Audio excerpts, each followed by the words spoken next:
Il devait révolutionner le monde des transports, l'aérotrain circulant sur des coussins d'air.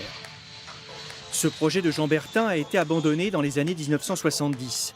Ne reste aujourd'hui que ce rail de 18 km de long partant de Saran, au nord d'Orléans.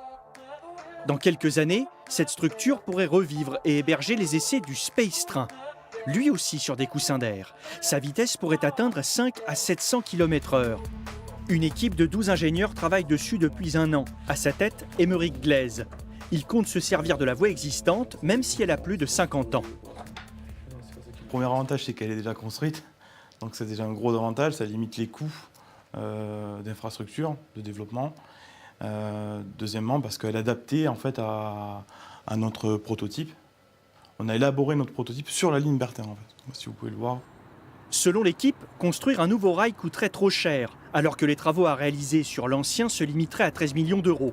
Il faudrait ensuite installer un tube au-dessus de la voie.